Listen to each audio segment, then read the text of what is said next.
ভাগ্যরেখার দুই তিনটি ধরন আছে। একজন ব্যক্তির হাতে ভাগ্যরেখাটা কোন জায়গা থেকে উঠেছে এবং এই ভাগ্যরেখায় কোনো অশুভ সাইন আছে কিনা, কোনো কাটাচেরা বা কোনো কিছু আছে কিনা, ভাগ্যরেখাকে আসলে বহুভাবে বিচার করা হয়ে থাকে। এখন সাধারণভাবে আমরা কিভাবে সাধারণত মার্ক করে থাকি যে এই ব্যক্তির ভবিষ্যৎটা কীরকম, ভাগ্যরেখাটার ধরনটা কী। কোনো ব্যক্তির ভাগ্যরেখা যদি এই চন্দ্রক্ষেত্র থেকে উঠে শনি পর্বত পর্যন্ত আসে, এই ব্যক্তিরা আসলে সারা জীবন মৃত্যুর আগ পর্যন্ত টাকা আয় করতে পারে। কীরকম আয় করতে পারে? ধরেন এই কোনো ধরনের ব্যক্তি আছে যারা ঘুমিয়ে থাকলেও টাকা আয় করে। যেরকম তার বিশাল একটা প্রপার্টি আছে আর সে সারা জীবন ঘর ভাড়া হিসেবে প্রচুর টাকা আয় করছে। অথবা কোনো ব্যক্তি অনলাইনে এমন কোনো কাজ করছে যে সে ঘুমিয়ে থাকলেও তার টাকা ঠিকই ডলার ঠিকই জমা হচ্ছে। এরকম এক ধরনের ব্যক্তি আছে যারা ঘুমিয়ে থাকলেও টাকা আয় হয়ে থাকে।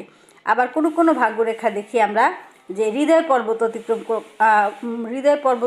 পর্যন্ত এসে থেমে গেছে, এর উপরে আর যায়নি। সেক্ষেত্রে আমরা ধরে নিই এই ব্যক্তি 55 বছর বয়স পর্যন্ত কর্মক্ষম থাকবে এবং টাকা আয় করতে পারবে। সেক্ষেত্রে আমরা এইসব ব্যক্তিকে পরামর্শ দিয়ে থাকি তিনি যেন প্রথম জীবনেই হার্ডওয়ার্ক করে এবং প্রথম জীবনে সে যেটা সঞ্চয় করতে পারবে সে পর্যন্তই সে ভোগ করতে পারবে বা সঞ্চয় করতে পারবে, এর চেয়ে বেশি আর সে পারবে না। হয়তো কোনো শারীরিক অসুস্থতা, হয়তো বা কোনো সমস্যার কারণে সে আর এই প্রথম জীবনের পরে আর খুব একটা বেশি ইনকাম করতে পারবে না। কোনো ব্যক্তির ভাগ্যরেখা এত ছোট হয় যে এই শিরোরেখা পর্যন্ত টাচ করে। সেক্ষেত্রে আমরা বলি এই ব্যক্তিকে যে তিনি আসলে 35 বছরের বেশি পর্যন্ত ইনকাম করতে পারবেন না, কোনো কারণে তার সমস্যা হয়ে থাকে।